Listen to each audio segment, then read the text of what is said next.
O Evangelho como me foi revelado de Maria Valtorta, parte 83, Banquete da Alegria. Jesus saiu do templo e foi ao encontro das mulheres. Ao grupo de Jesus juntaram-se um sacerdote idoso e um levita jovem. Jesus dirigiu-se à mãe. Ouviste o que falei? Sim, filho. Mas Maria Cleofas está desconsolada com a atitude dos filhos. Ela não deve chorar, só rezar. Joana também chorou muito. Cusa tem estado estranho. Na intimidade, continua o marido exemplar, mas diante da corte a trata com toda indiferença. Cusa é servo de Herodes e teme a repressão. Será que está irritado por causa de Mananem? Herodes está louco de remorso por ter cedido a Herodíades. Mas, mãe, Joana já foi contemplada com muitos bens. Agora é hora de colocar um cilício debaixo de seu diadema. Filho, Anália também chora. Seu noivo te ignora e a maltrata. Prometi livrá-la das pressões do casamento. Ela me precederá na morte. Maria, já bastante pálida, agarrou a mão de Jesus. Mãe querida, tudo pelo amor aos homens. Tu sabes disso. Bebamos o nosso cálice com boa vontade. E, engolindo o soluço, Maria concordou com um sim dilacerado. Marziã levantou o olhar. Por que falas estas coisas feias à tua mãe? Jesus o acariciou e despistou. E tuas ovelhinhas, estás com saudades dela? Ah, estou contigo, mas penso sempre nelas. Sabe, Jesus, vou ser pastor. Assim como sou das ovelhinhas, serei dos homens. Por enquanto, sou um cordeirinho, depois serei pastor. Jesus agora é pastor e depois cordeiro. E falei para a mamãe: tu serás sempre a nossa cordeirinha, a mais branca, bela e querida. É por isso que Jesus é um cordeiro. Nasceu de ti, cordeirinha de Deus. Jesus se inclinou e o beijou com muito carinho. Queres mesmo ser sacerdote? Claro, por isso procuro me tornar bom e saber muito.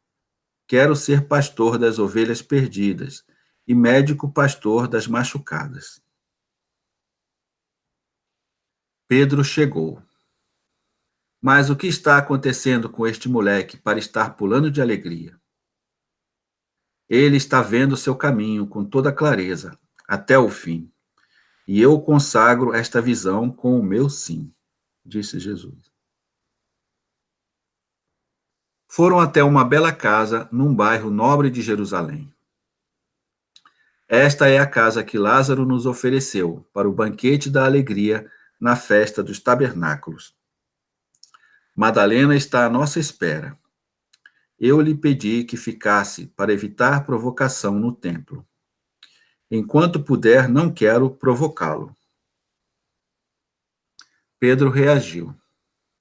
Pois no teu lugar eu o provocaria sim, e o derrubaria do Monte Moriá com todos dentro. Calma, Pedro. Haverá quem faça isso depois que a medida do pecado for atingida. Um pecado tão grande que transbordará sobre toda Jerusalém. Não podeis entender ainda.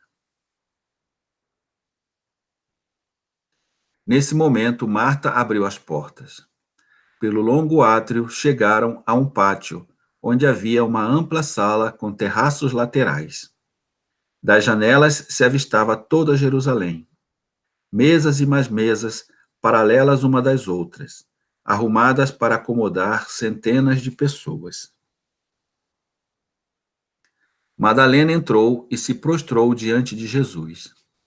Também Lázaro, sorridente, apesar do rosto doentio. O sacerdote João apresentou os dois que trouxera do templo: Jonatas, seu velho mestre, e Zacarias, um jovem levita, sem ódio no coração. E com a gentileza das mulheres, logo todos se sentiram à vontade.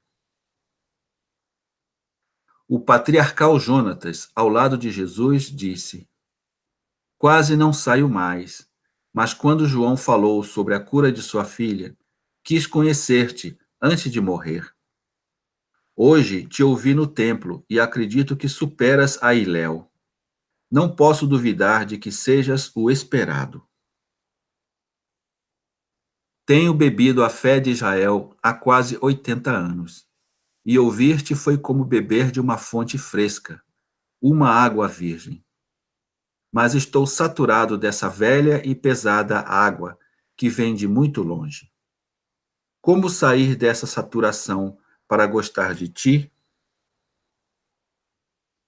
Crer em mim e me amar. Isso basta para o justo Jonatas. Como conseguirei conhecer tuas palavras? Em breve morrerei. Aprenderás no céu.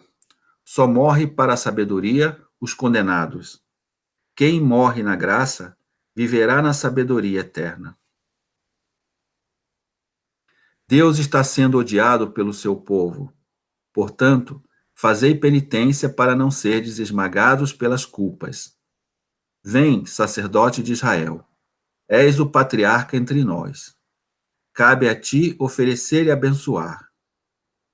Não, mestre, diante de ti não posso. Tu és o Filho de Deus. Se tu não tremes ao incensar a glória do Altíssimo no templo, por que tremer diante da misericórdia, que veio vestir-se de carne, para trazer a bênção também a ti, antes do anoitecer? Crê e sê feliz. Em ti eu venero todos os sacerdotes santos, desde Arão até o último que for sacerdote de Israel. Depois da comemoração, foram todos para Betânia. De lá, Jesus encaminhou os discípulos à evangelização com a recomendação: Não sejais judeus nem galileus, sede discípulos. O nome e a missão vos igualam em tudo. Só em uma coisa podeis ser diferentes: na santidade. Esta é individual e na medida em que cada um souber atingi-la. Mas desejaria que todos tivessem uma mesma medida, a perfeita. Estevão estava aflito para contar o que Gamaliel havia lhe dito naquela manhã: que Hermasteu seja circuncisado ou seja afastado para sempre. Jesus respirou fundo. Será que nada poderá afastar estas prevenções e rigores em Gamaliel? Como não admitir que eu possa andar com alguém que não tenha um membro do corpo circuncidado? Seria bom que olhasse ao redor de si e dentro de si, para ver quantos indignos desse nome há em Israel. Hermasteu será circuncidado, mas te digo, Gamaliel é o típico representante do velho Israel. Não é mau, mas olha esta pedra. Eu poderia até quebrá-la, mas não achatá-la, pois não é maleável. Assim é ele. Precisará ser triturado para que possa ser remontado novamente. E eu o farei. Combater Gamaliel? Ele é forte. Em vez de combater, eu o amarei, derramando em seu cérebro mumificado um bálsamo novo. Jesus entrou pelo belíssimo jardim de Lázaro até os pórticos onde muitos aguardavam, inclusive as discípulas e Marziã. A surpresa foi encontrar José de Arimateia e Nicodemos, também hóspedes de Lázaro. Sintique, a jovem grega de olhar inteligente, aberto e profundo, que expressava grande fome de conhecimento, ajudava as demais na arrumação das mesas. Jesus ficou só com os apóstolos e convidados, enquanto João de Endor e Hermasteu se dirigiam à casa de Simão ao lado. Aquele é Hermasteu, o filisteu? Perguntou José de Arimateia. Sim, como sabes disto? O templo tem 1000 ouvidos. Soubemos também da escrava grega e do condenado de Endor. Sobre a grega Fujona, soubemos pelo barulho que o romano armou, indo importunar até Herodes. Mestre, não te parece estranho estarmos sabendo desses detalhes, inclusive do filisteu?